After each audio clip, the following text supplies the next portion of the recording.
Welcome again to Joe Stunner Boxing. I was thinking about the fight at the weekend between Adam Azim and Sergey Lipinets, and it was one of those fights where I was wishing they'd stop it, to be honest. And it was eventually stopped. In the ninth round, I believe, it was a 12-round fight, and Adam Azim retained, has he got one of those IBO titles or something? I don't know, some crap he's got. Anyway, that's not the point. The point was, the fight was stopped, but in my opinion, it was stopped too late. And I know some people are going to dispute this. Some people say, no, there was no one punch that suggested the fight should have been stopped. No, of course there wasn't. But there was an unholy amount of abuse and battering and defenselessness on behalf of Sergey Lipinets, who took a ferocious beating for at least 4 or 5 rounds. Okay, he was losing the fight. He was flawed. He couldn't get close to Azim. He looked like the smaller man. Azim looked very big for the weight. He's in his mid-30s. Lipinets, 35, I think he is. Azim is, 22. He looked like an old man in there, and he looked like someone who at no point threatened to win that fight.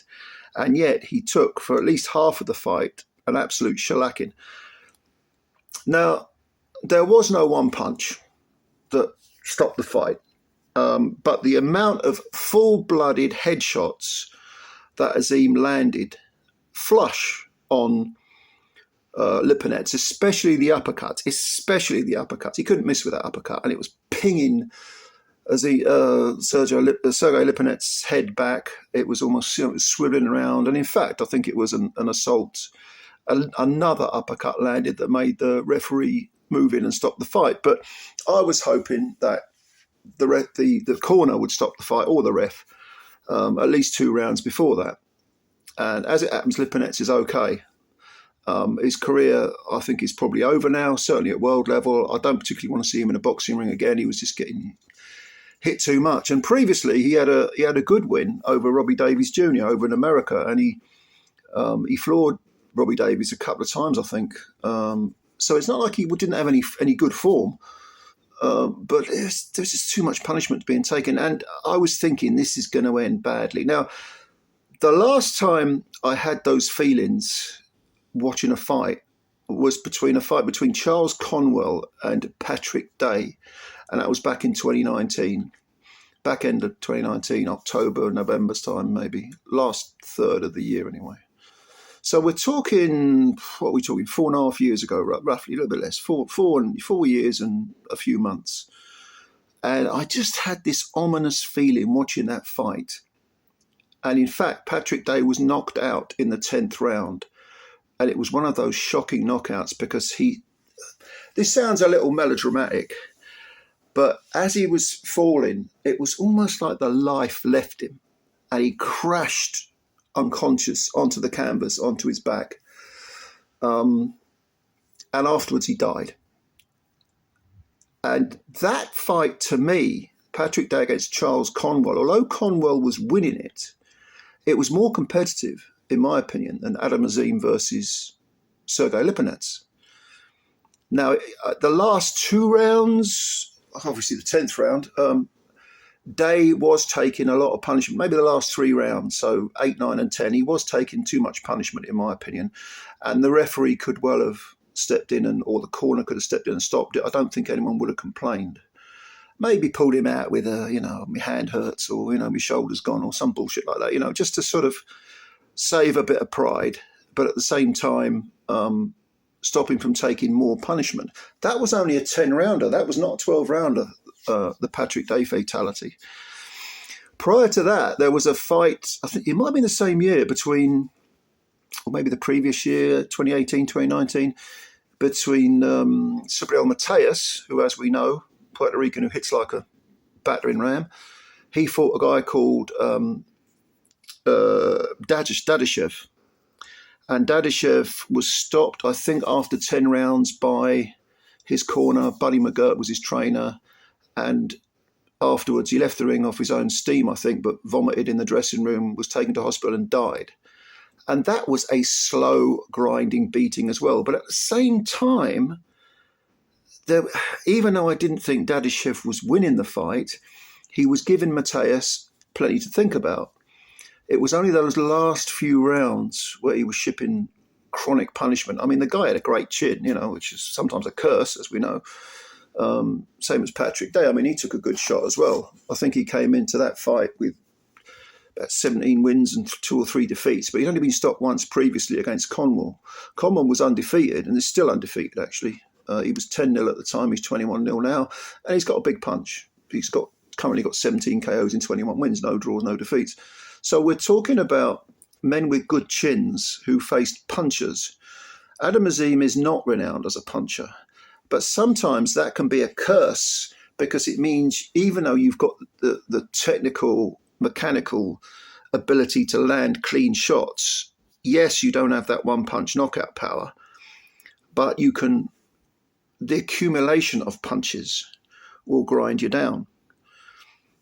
A lot of people will often cite the tragedy that happened with Chris Eubank Sr. and Michael Watson, where Michael Watson completely beat up Chris Eubank Sr., outclassed him, floored him in the 11th round, and was then put down by a sort of Hail Mary uppercut that Eubank landed.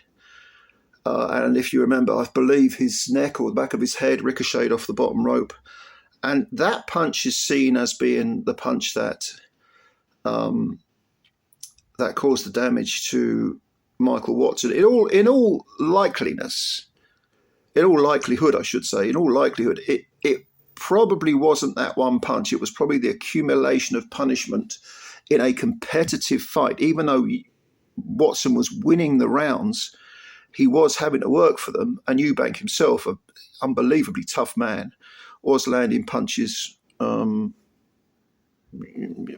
his own and making Watson really work for each round. The fact was that Watson was absolutely relentless, but he was nevertheless exhausted by the 11th round, got floored, got up, and then the fight was stopped. A salvo from Eubank, who jumped on him and stopped the fight. The fight was stopped. But you knew it was going to be stopped because Watson could barely stand up. He sort of stuttered and staggered to the centre of the ring, and the referee could have stopped it there then. I think it was Roy Francis was the referee. And this was back in 1990, so 35 years ago. But that was a fight in which the man who was seriously injured he'd won most of the rounds. He'd lost some rounds, but he'd won most of them, and he only had to stand up to really win the fight on points. And yet he suffered the injury. If you go back just a month, you've got a fight in which Callum, what's his name? I forgot his name. Callum Simpson. He stopped Steve Woodall in 2 rounds. And yes, he floored him relatively heavily. He was landing clean punches. Steve Woodall got up, ended up on the ropes again. He was taking shots, but the referee stepped in. And in my opinion, that was perhaps a bit too early because it was early in the fight. Woodall, it seemed to me, knew where he was. He was shaken. He was buzzed, no doubt about it. Yes, Simpson landed punches. He may well have gone on to win the fight. But the question is, where do you draw the line between, you've got one guy who's losing and you've got one guy who is in the ascendancy, but nevertheless, it's, where do you stop it? Do you stop it when you can't just stop it because a guy's losing, but at the same time, you don't want to leave it too long so that the guy who's losing, yes, you're giving him a chance to fight back, but he's losing every round. I think the balance lies between a fight being stopped when a guy has been losing round after round and doesn't appear to have a way back. He doesn't have a one-punch Hail Mary in him. It looks like he's taking too much consistent punishment. Never mind whether he's buzzed or knocked down or whatever, but if he's taking consistent punishment, I think it's then up to, certainly the referee, of course, he is the sole arbiter when it comes to stopping the fight. But, I say that, but the towel can come in. The referee doesn't have to accept the towel if the towel comes in. But certainly between rounds, the corner can pull their man out. And I think that's where and even then it's a somewhat grey area. But what do you do? Do you let a guy just carry on taking punishment for the sake of it, for the pride of going the distance? Do you risk his health, his permanent health, because of that? Or do you pull the plug on the fight? And I've never been someone who stares down their nose at anyone who quits. Like they said about Dubois quitting against Joyce, is that his eye socket was busted or he had serious damage to his eye. I don't mind if he took the 10 count. You know, I've never had a professional boxing match, so I'm not going to stare down my nose at anyone. You know, Billy Joe Saunders, and I don't like Billy Joe Saunders. I don't think he doesn't come across as being a particularly good human being to me. But against Canelo, if his eye socket was busted, yeah, pull him out, no problem. I haven't got a problem with that at all, because we're talking about the permanent health of fighters, and they're not there to just be fodder for us enjoying their demise. I want to see a good boxing match, right? I want to see competitiveness. And when a fight ceases to be competitive, I have no problem with the guy either quitting, the corner pulling him out, or the ref stopping the fight. It's about competitiveness. If the guy still has a chance to win, a perceivable chance to win, then yeah, okay, there's an argument to be made for let him go on. But Sergey Lipinets was not going to be able to find a punch. Or at the very least, it's hugely unlikely that he would find a punch. You remember when the French guy knocked out Munguia at the end, back in the last year? The guy with 4 KOs knocks out Munguia with 1 punch. That's very, very, very rare. And if the French guy had been taking as much punishment as, you know, Lipinets had, I would say, no, pull him out.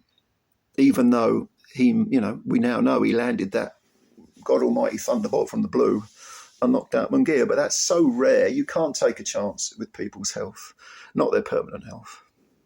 So those are my thoughts. Let me know what you think. Comments below. And of course, as usual, if you enjoyed the video, hit the like button and please subscribe to the channel if you're new. We want to build the channel up.